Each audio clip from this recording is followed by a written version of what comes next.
Good morning everyone. I hope आप सब अच्छे होंगे। तो आइए आज का क्लास स्टार्ट करते हैं। तो इसके प्रीवियस लेक्चर में हम जो है कि इक्वेशन बेस्ड क्वेश्चन को सॉल्व कर रहे थे, जिसमें हमने बहुत सारे एग्जाम्पल्स लिए थे। तो आज के क्लास में भी कुछ ऐसे एग्जाम्पल्स लेंगे, उसके बाद फिर हम नेक्स्ट टॉपिक की तरफ चलेंगे। इसमें हम क्या करेंगे, इक्वेशन बना देंगे। इक्वेशन को कैसे सॉल्व करना है वो मैंने आपको सिखा रखा है। वैसे ज़्यादा से ज़्यादा क्वेश्चन भी सॉल्व हो जाएगा और आपको कुछ नया भी सीखने को मिल जाएगा। तो चलिए यहाँ पर एक देखो क्वेश्चन लिखा हुआ है कि sum of fourth and fifth term of an AP is 20 and their difference is two find AP. तो क्वेश्चन लिखा है कि चौथे और पांचवें ये टर्म का जो एपी का जो सम कितना दिया है 20, और इनका डिफरेंस का मतलब होता है greater number minus smaller number कितना है 2 है। तो इसको सॉल्व करने से पहले आपको पता है कि हम स्टार्टिंग में क्या एज्यूम करते हैं, first term and common difference. तो आई होप ये आपको समझ में आ गया होगा कि चौथे और पांचवें टर्म का जो सम है कितना 20 है, और उनका डिफरेंस यानी माइनस क्या है आपका 2 है। तो यहाँ पर मान लेंगे कि let A and D are first and common difference. तो चलिए स्टार्ट करते हैं। A4 plus A5 is equal to 20। यहाँ से हो जाएगा A प्लस 3D, और A5 को क्या लिखेंगे, A plus 4D is equal to 20। A कितना आ जाएगा आपका 2A प्लस यहाँ से हो जाएगा 7D, ये हो जाएगा इक्वेशन नंबर 1। और डिफरेंस बोला हुआ है तो ग्रेटर माइनस स्मॉलर मतलब A5 minus A4 is equal to 2। A5 की वैल्यू क्या होगी, A plus 4D minus A minus 3D plus 3D is equal to 2। तो यहाँ से अगर आप इसको ओपन करेंगे तो आएगा डिफरेंस का मतलब बेसिकली माइनस, लेकिन greater minus smaller 4D minus 3D is equal to कितना आ गया 2। यहाँ से D की वैल्यू कितनी आ जाएगी, 2 आ जाएगी। ठीक है,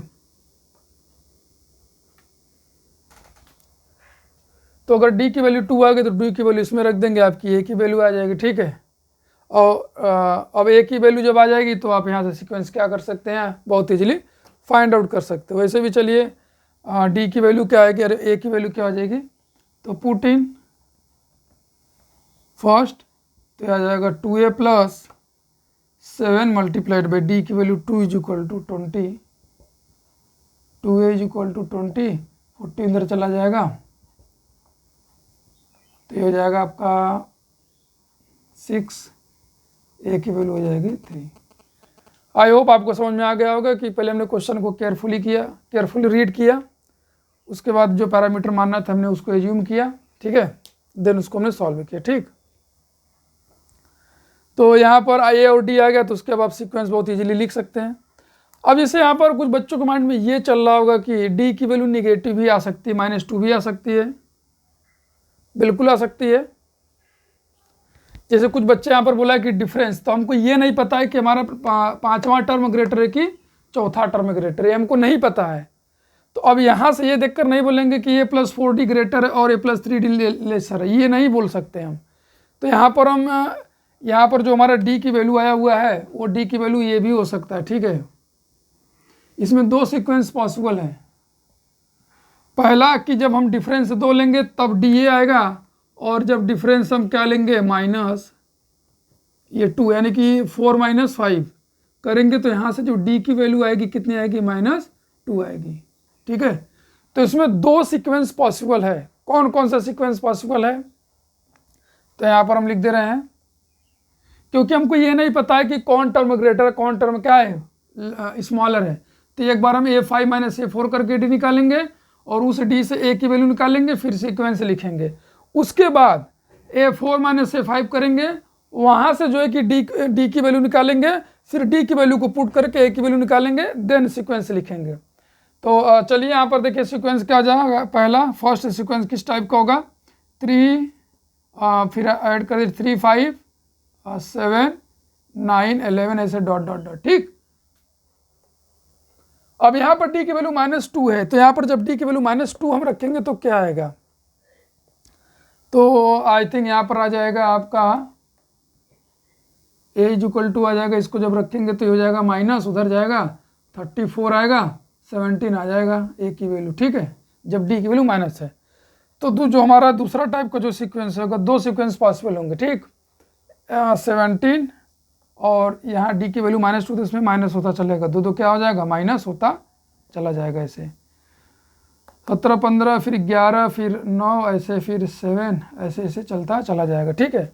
अब आप इसमें fourth term I think 17, a की वैल्यू 17 आ गई। अब यहाँ पर जो हमने लिखा हुआ है देख ले क्या ये सही है कि नहीं है, ठीक है। तो इन दोनों का सम करिए, 11 और 5 टर्म और 4th टर्म का सम करेंगे 20 आएगा, डिफरेंस करेंगे तो क्या आएगा, 2 आएगा। यहाँ पर भी देखिए 1 2 3 4 5, इन दोनों का सम करें क्या आएगा आपका 20 आएगा, और डिफरेंस करेंगे क्या आएगा 2 आएगा। डिफरेंस का मतलब होता है बच्चों ग्रेटर माइनस स्मॉलर। ये क्वेश्चन आपका काफ़ी इंपॉर्टेंट बन जाता है, ठीक है। यानी इसमें दो टाइप्स के सीक्वेंस पॉसिबल है, एक तो ये होगा, दूसरा क्या होगा, ये होगा। तो यहाँ पर आप लिख देंगे ये होगा और ये होगा या तो ये होगा, यानी कि इसमें दो सीक्वेंस पॉसिबल है, पहला ये होगा, दूसरा क्या होगा, ये होगा, ठीक है। तो आई होप ये आपको फर्स्ट क्वेश्चन आपको समझ में आया होगा। ये थोड़ा सा अलग था इसलिए हमने इसको यहाँ पर समझाया। तो एक बार फिर से मैं बताना चाहूँगा कि 4th और 5th टर्म दिया था, तो उसके पहले हमने क्या किया कि इसको ए और डी मान कर लिख दिया। देन उसके बाद हमने ये इक्वेशन बनाया, इक्वेशन बनाने के बाद फिर बोला था कि दियर डिफरेंस, तो डिफरेंस का मतलब होता है कि ग्रेटर माइनस स्मॉलर। तो हमको ये नहीं पता कि कौन सा ग्रेटर कौन सा स्मॉलर है, तो इसमें हम दो केस लेकर चलेंगे कि एक बार 5वां -4 करेंगे तो आएगा यहाँ से d की वैल्यू 2, तो d की वैल्यू 2 रखकर इसमें हम क्या करेंगे, a की वैल्यू को फाइंड आउट कर लेंगे। जब a की वैल्यू को फाइंड आउट कर लेंगे तो वहाँ से एक हमारा ये AP सीरीज आ जाएगा। अब उसके बाद सेकंड केस में क्या करेंगे कि 4 - 5 करेंगे तो वहाँ से d की वैल्यू कितनी आ जाएगी, -2 आ जाएगा। जब -2 आ जाएगा तो वहाँ से वैल्यू यहाँ पर इक्वेशन नंबर 1 में पुट करके क्या करेंगे, d की वैल्यू निकाल लेंगे, और सॉरी a की वैल्यू, और इन दोनों की हेल्प से हम फिर से एक नया सीरीज को क्या करेंगे, जनरेट कर लेंगे। तो आई होप आपको समझ में आ गया होगा कि किस तरीके से यहाँ पर हमने इस क्वेश्चन को केयरफुली रीड किया, क्या क्या क्या करना था उसको हमने यहाँ पे सॉल्व किया, ठीक है। चलिए इसको नोट कर लें तो फिर आगे चलें।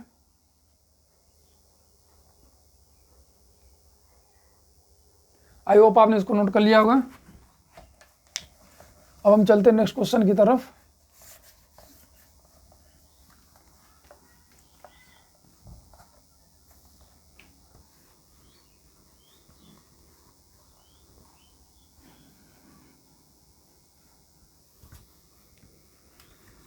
वर्ड प्रॉब्लम को सॉल्व करने के लिए यहाँ पर हम आपको कुछ इंपॉर्टेंट पॉइंट बता दे रहे हैं कि कैसे word problem, how to make word problem, how to handle word problem. Key point to handle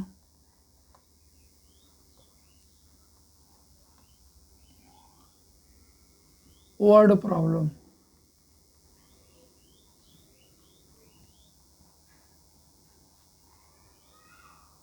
यानी वर्ड प्रॉब्लम को किस तरीके से आप हैंडल करेंगे कि आप क्वेश्चन को बहुत इजीली सॉल्व कर सके। तो उसमें पहला पॉइंट होगा first read the given question carefully. First read the given question, first read the given question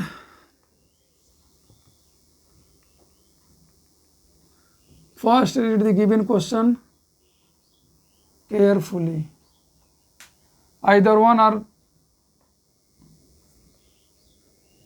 more than one times, one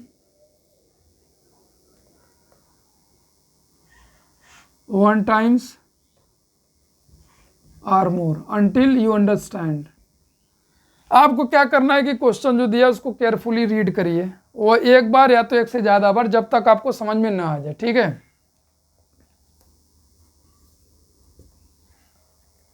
उसके बाद जब आपको क्वेश्चन समझ में आ जाता तो उसके बाद उसमें आप क्या करेंगे कि जो आपसे पूछ रहा है उस पैरामीटर को आप क्या करें, एज्यूम करें, ठीक है।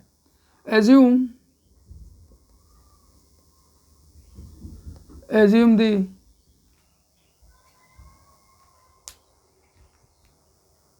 assume the variable assume the variable what is asked in question.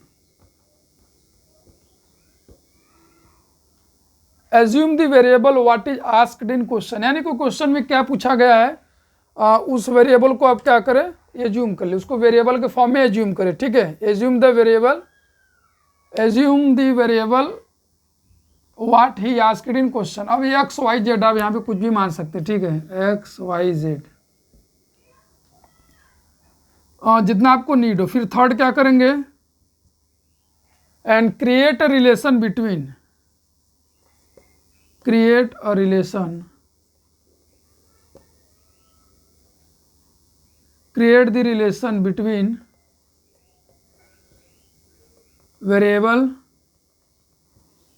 create the relation between variable according to given condition, according to given condition। जो कंडीशन आपको दिया उसके अकॉर्डिंग जो है कि वेरिएबल में रिलेशन क्रिएट करिए, यानी कि बेसिकली फॉर्म एन इक्वेशन है, फॉर्म एंड इक्वेशन। ऐसा भी हो सकता है और इन इक्वेशन भी हो सकता है, ऐसा नहीं कि कोई इक्वेशन ही हो, इक्वेशन भी इन इक्वेशन भी हो सकता है। Create the relation between variable according to given condition.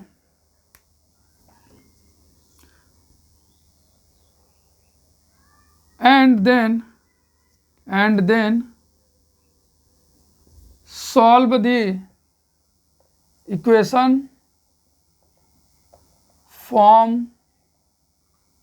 formed in steps third with appropriate method,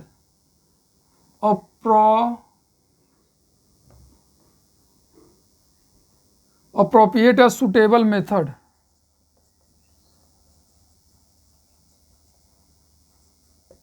ये आपके मेन 4 स्टेप्स हैं, और भी स्टेप्स है लेकिन ये मेन 4 स्टेप्स है। उसमें क्या है कि क्वेश्चन को आपको बहुत केयरफुली रीड करना होता है। फिर assume the variable what is asked in question, यानी क्वेश्चन में क्या पूछा गया है उसको वेरिएबल के फॉर्म में क्या करें आपको मान लेना है। फिर क्या कि कंडीशन के अकॉर्डिंग उनमें रिलेशन आपको क्रिएट करना है, रिलेशन बनाना है, ठीक है। जैसे कि नंबर 2 नंबर का सम या प्रोडक्ट ऐसा करके दिया रहेगा तो आपको ऐसे बनाना है। And then solve the question formed in step third with appropriate और सुटेबल मेथड। तो आई होप ये चीज़ें आपको समझ में आ गई होगी, तो इसे आप नोट कर लें तो फिर हम आगे की तरफ जल्दी बढ़ें। जो है ये तो बस ये था कि की point to handle word problem को किस तरीके से हम हैंडल करेंगे, कैसे सॉल्व करेंगे, उसके लिए कुछ इंपॉर्टेंट पॉइंट है, ठीक है। चलिए चला जाएगा। तो आते हैं अपना सेकंड क्वेश्चन की तरफ। वर्ड प्रॉब्लम में फिर से वही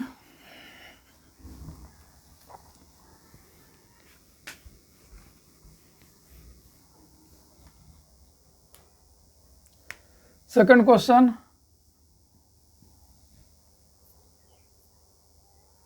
सम of 4th and 7th terms of an AP is 15 and 8th and 9th term exceed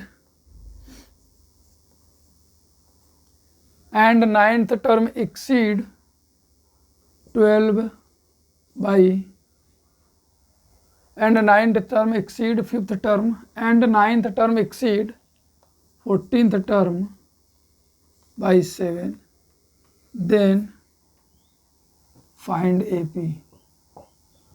बोला कि sum of 4th and 7th term of an AP is 15 and 9th term exceed 14, 9th term exceed 14th term by 7।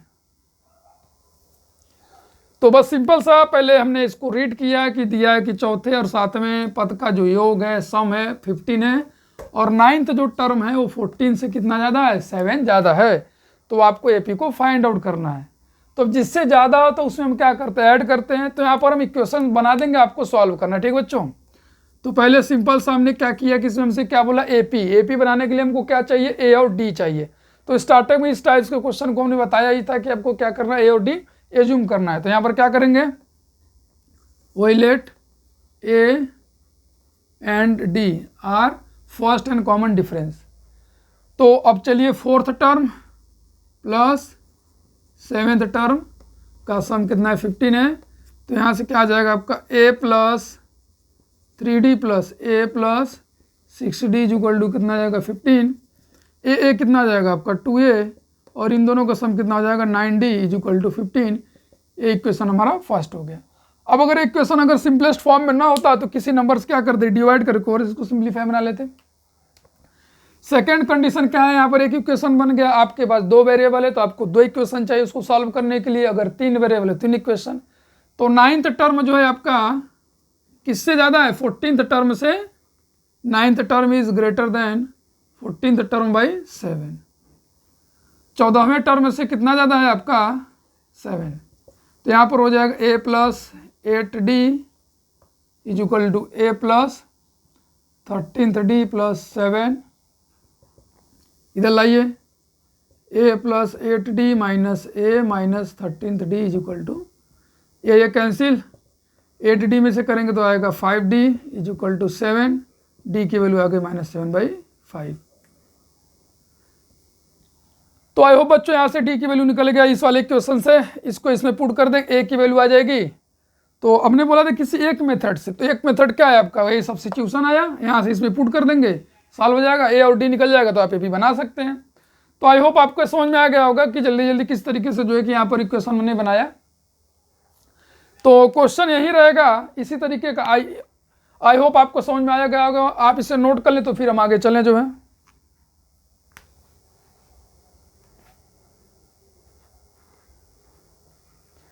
तो जल्दी से इसको आप note कर लें, तो जल्दी इसको हम आज पूरा एकदम एक ही लेक्चर में आपको पूरा एकदम रिकैप करके आपको बता दें। तो आई होप आपने इसको नोट कर लिया होगा। तो चलिए, तो हम करते हैं क्या, क्वेश्चन यही रहेगा, थोड़ा सा बस इसमें चेंज कर दें। 4th and 5th term of NP is equal sum and 9th term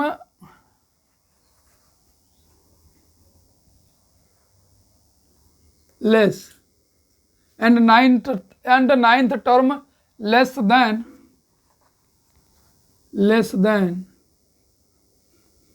twice and 9th term less than twice and 9th term less than 3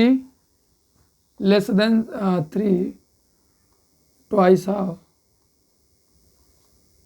10th term। ठीक है। तो क्वेश्चन में क्या बोला कि सम ऑफ 4th और 7th टर्म एपी कितना दिया, 15 दिया हुआ है। और इसमें इन्होंने बोल दिया कि जो 9 टर्म है वह 10वें टर्म, यहाँ पर क्या लिखा हुआ है 10th term, 10th less than 3 twice of 10th। तो यहाँ पर क्वेश्चन में आप एकदम बहुत पहले केयरफुली यहाँ पर रीड करिए। तो क्या बोला, सम क्या दिया हुआ ए और A4 और इसका A7 का टर्म कितना दिया आपका, मान लीजिए 15 दिया हुआ है। यह आपका हो जाएगा a plus 3d plus a plus 6d is equal to 15 और a कितना आ जाएगा आपका 2a हो जाएगा plus 9d is equal to 15। तो ये हो जाएगा इक्वेशन नंबर फर्स्ट। फिर क्या बोला, 9th term and 9th term less than 3, 9th term less 3 then twice of 10th term. तो जो 9th टर्म है आपका वो आपका 10th टर्म के ट्वाइस से, 10th टर्म के ट्वाइस से कितना कम है, 3 लेस है। ठीक है, ये है आपका question. 9th term 10th term के ट्वाइस से क्या है, 3 लेस है।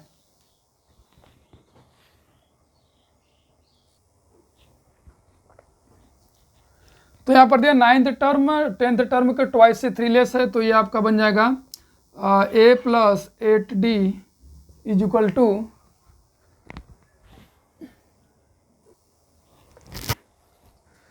तो आइए यहाँ पर जो है कि फिर 2 से क्या क्या हमने मल्टीप्लाई कर दिया, 2a प्लस 18d और -3 हो गया। अब इधर सबको लेते आएंगे तो क्या हो जाएगा, a plus 8d minus 2a minus 18d is equal to -3।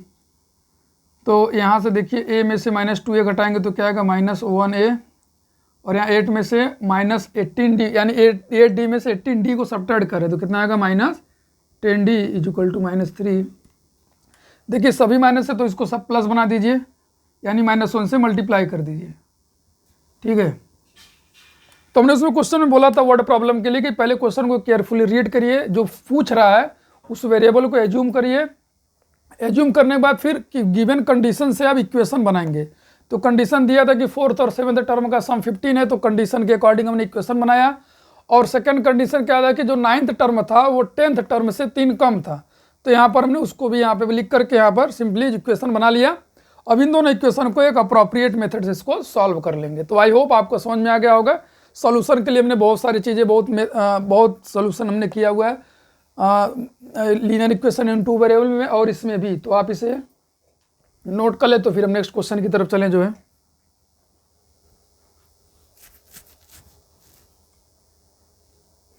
I hope आपने इसको नोट कर लिया होगा। चलते हैं 4th क्वेश्चन की तरफ।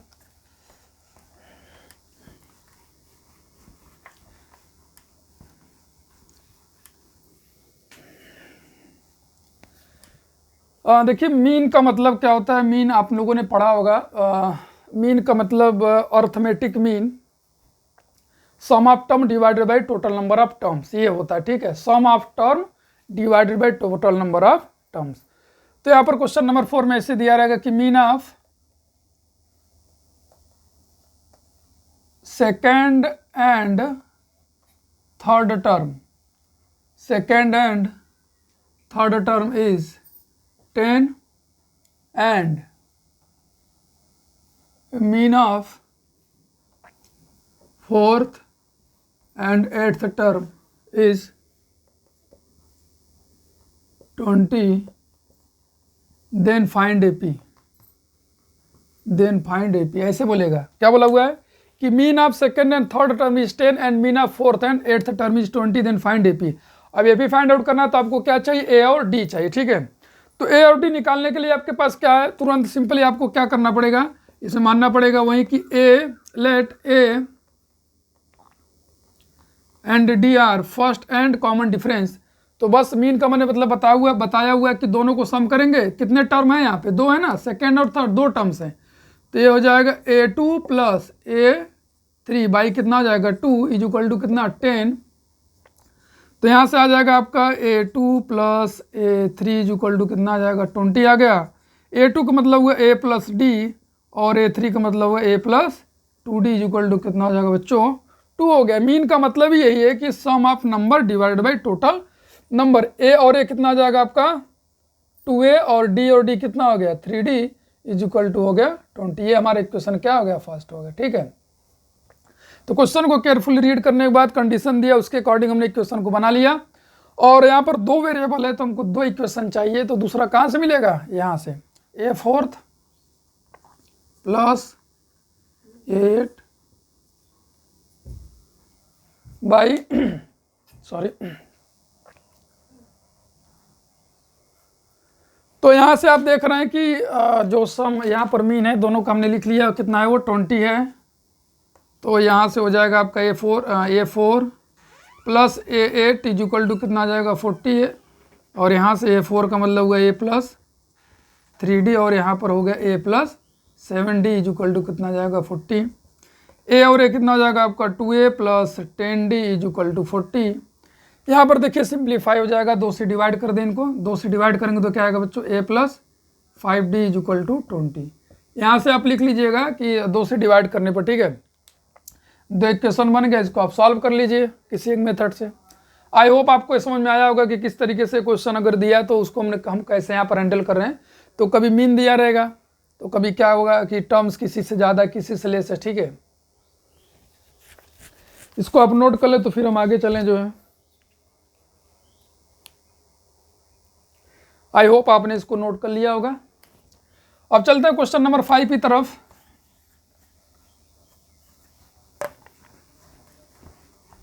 ये आपके जितने भी क्वेश्चन हम बता रहे हैं आपके उसमें RS Agarwal, RD Sharma and NCERT में कहीं ना कहीं क्वेश्चन इस टाइप के आपको क्या होंगे, मिल ही जाएंगे। ठीक है, चलिए क्वेश्चन नंबर 5 की तरफ चलते हैं।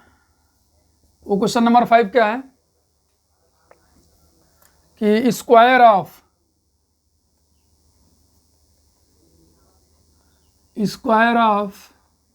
Second term is square of second term is exceed square of second term is exceed square of fourth term by 7, then find AP if possible. अगर पॉसिबल हो, संभव हो, तभी आपको AP फाइंड आउट करना है। तो इसमें क्या दिया हुआ है, square of second term of an AP is exceed square of fourth term by 7, then find AP if possible. तो क्वेश्चन में बोला हुआ है कि ये सेकेंड टर्म का स्क्वायर जो है वो फोर्थ टर्म के स्क्वायर से 7 क्या है आपका, ज्यादा है। एक्सीड का मतलब ज्यादा है, तो हमको फोर्थ टर्म के स्क्वायर में क्या ऐड कर देना है, 7, देन हमको AP फाइंड आउट करना है यदि पॉसिबल हो तब। अगर नहीं पॉसिबल है तो हम नहीं फाइंड आउट करेंगे। तो सिंपल सी बात है कि तुरंत हमको क्या करना पड़ेगा, कोई सा भी टर्म लिखना हो या AP में अगर हमको AP नहीं दे रखा है तो हमको क्या एज्यूम करना पड़ता है। क्या एज्यूम करेंगे यहाँ पे कि वही let A and D are first and common difference of an AP। तो चलिए यहाँ पर स्टार्ट करते हैं। तो स्क्वायर ऑफ सेकेंड टर्म का स्क्वायर जो है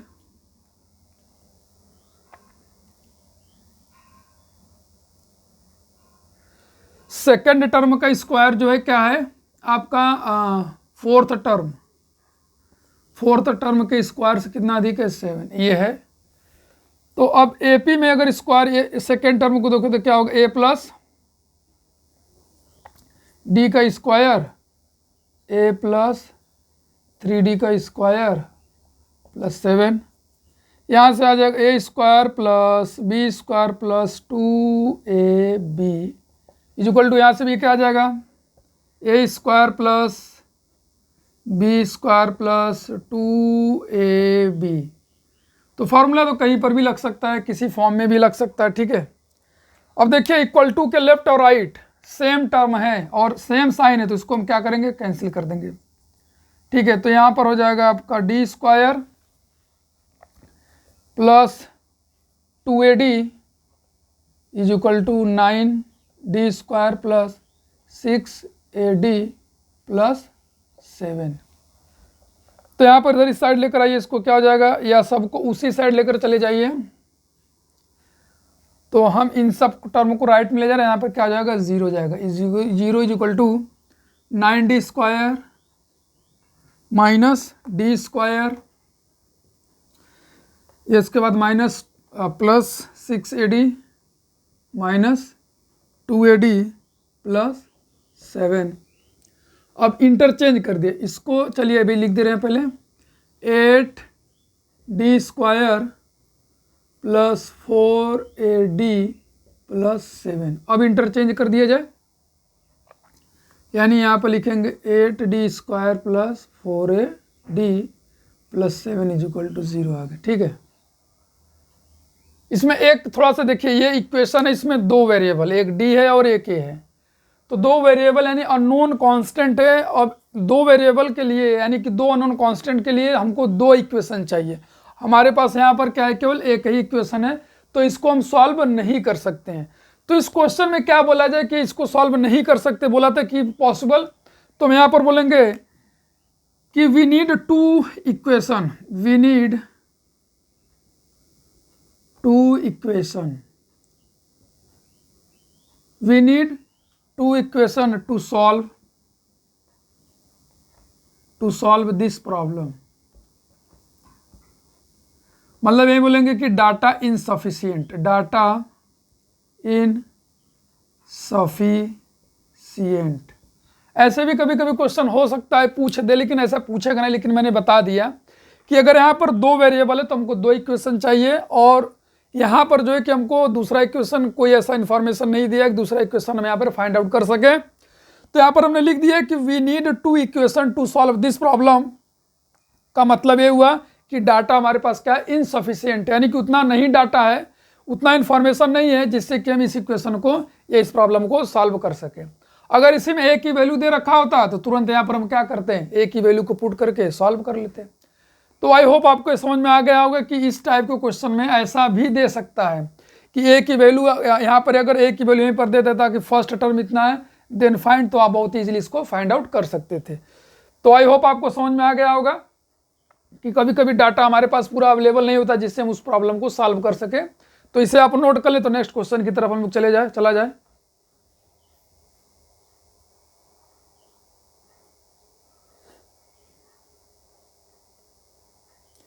आई होप आपने इसको नोट कर लिया होगा। सॉरी,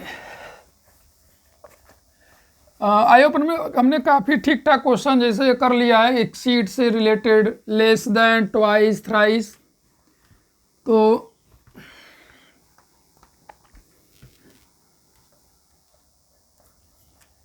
एक और लास्ट क्वेश्चन कर लिया जाए जो इस पर,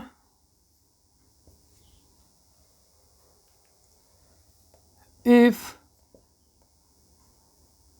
second term of an AP 3 less than fourth term and 8th term is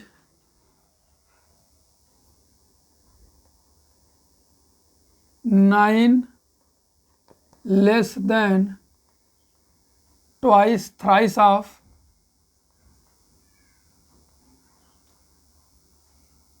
and 9 less than thrice of 12th term। बस काम बन गया, सिंपल सी बात है। अब यहाँ पर हम क्या करेंगे, वही मान लेंगे कि लेट, पहले हमने क्वेश्चन को केयरफुली रीड कर लिया, एक बार नहीं समझ में आया, 2 बार रीड कर लिया, 3 बार समझ में आने के बाद हमको पता चला यहाँ पर आपको क्या करना है, फाइंड एपी। तो अब उसके बाद हमने क्या किया कि तुरंत यहाँ पर रीड किया, उसके बाद हमको पता चला कि हमको एपी फाइंड आउट करना है। तो उसके लिए हमको क्या चाहिए, ए और डी चाहिए पहले। तो यहाँ पर हमने मान लिया कि let A and D are first term and common difference of AP. तो चलिए स्टार्ट करते हो। तो second term of an AP 3 less than fourth term, यानी कि जो सेकेंड टर्म एपी का है वो फोर्थ टर्म से कितना कम है, 3 कम है, फोर्थ टर्म से 3 कम है। तो जिससे कम हो या ज़्यादा उसी में क्या कर देंगे, माइनस। तो ये हो जाएगा a second is equal to a fourth minus 3 हो जाएगा बच्चों, ठीक है। आई होप आपको समझ में आ गया होगा। तो चलिए अब उसके बाद सेकंड भी बना लिया जाए। सेकंड कंडीशन ये फर्स्ट हो गया। सेकंड के लिए बोला कि 8th term is 9 less than thrice of 12th term, यानी कि जो 8वां टर्म है वो 12वें टर्म के थ्राइस से कितना कम है, 3 कम है।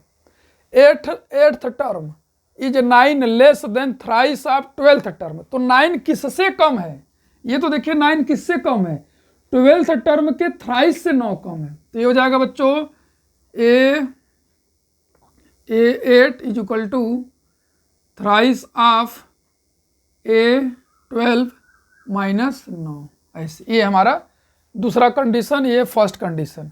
तो दोनों से इक्वेशन बना लीजिए, आ जाएगा a plus d is equal to a plus 3d minus 3 हो जाएगा। तो अब इक्वल टू के दोनों लेफ्ट राइट है और साइन सेम है और से इक्वल है तो दोनों कैंसिल हो जाएंगे। तो इसको इधर ला दीजिए, ए डी इधर आए माइनस हो गया तो कितना हो जाएगा, minus 2d is equal to minus 3, minus minus cancel, 2d is equal to 3। यहाँ से d की वैल्यू कितनी आ जाएगी, 3/2 आ जाएगा, ठीक है। डी की वैल्यू आ गई। यहाँ से भी देख लिया जाए जल्दी से, A8 का मतलब A plus 7D is equal to 3 bracket में A plus 11D minus 9। A plus 7D 3A plus 33D minus 9। अब A को सब इधर ला दीजिए, या तो सबको 9 को इधर लाइए 9 और बाकी को इधर ले जाइए, तो 3A माइनस A।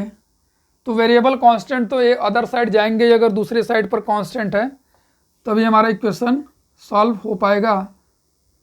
ठीक, तो ये हो गया 9 इज इक्वल टू, यहाँ पर हो जाएगा 2A प्लस माइनस कर दीजिए, यहाँ पर आएगा 26D।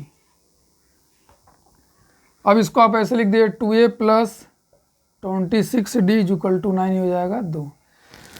तो यहाँ से आपको देखिए डी की वैल्यू मिल चुका है, डी की वैल्यू इसमें पुट कर देंगे। उसके बाद ये हमारा लीनियर इक्वेशन बन जाएगा वन वेरिएबल में, इसको फिर सॉल्व कर लेंगे, ए और डी निकल जाएगा तो एपी बन जाएगा। आई होप आपको ये समझ में आ गया होगा। तो चलिए फिर मिलते हैं हम नेक्स्ट क्लास में। आज के लिए इतना काफ़ी है। और उसमें हम क्या करेंगे, आपको फिर अब जो नई टाइप के क्वेश्चंस को उसमें हम क्या करेंगे डिस्कस। तो आज के क्लास में हमने यही डिस्कस किया कि आपको अगर वर्ड प्रॉब्लम दिया हुआ है उसको केयरफुली रीड करना है, और रीड करने के बाद आपको उसमें जो भी पैरामीटर पूछ रहा है, जो रिक्वायरमेंट है, जो आपको चाहिए, तो उसको आप क्या करेंगे, पहले एज्यूम करेंगे। एज्यूम करने के बाद आपको जो कंडीशन फिर गिवन होगा क्वेश्चन में, जो भी वहाँ पे शर्त दिया होगा उसके अकॉर्डिंग लिख कर इक्वेशन बनाएंगे। इक्वेशन बनाने के बाद अब आपको इक्वेशन को सॉल्व करना है। तो सॉल्व करने के लिए आपके पास जो प्रीवियस चैप्टर्स में सॉल्यूशन करना सिखाया गया है, उसमें से किसी एक मेथड के साथ उसको क्या करेंगे, आप सॉल्व कर लेंगे। सॉल्व करने के बाद फिर हमारे पास जो भी पूछा होगा वो हमारे क्या होगा, निकल जाएगा। तो सॉल्व करते हुए भी आपको ध्यान रखना है कि वेरिएबल और कांस्टेंट किधर क्या करना है, किसको किधर लेकर जाना है, वो सब सारी चीज़ें हमने क्या है उसमें हमने डिस्कस किया हुआ है। तो चलिए फिर मिलते हैं नेक्स्ट लेक्चर में, जिसमें हम क्या करेंगे कि नए टाइप्स के क्वेश्चन को उसमें क्या करेंगे, डिस्कस करेंगे। तब तक आप इसको नोट कर लें और फिर मिलते हैं हम लोग नेक्स्ट क्लास में। जय हिंद, जय भारत।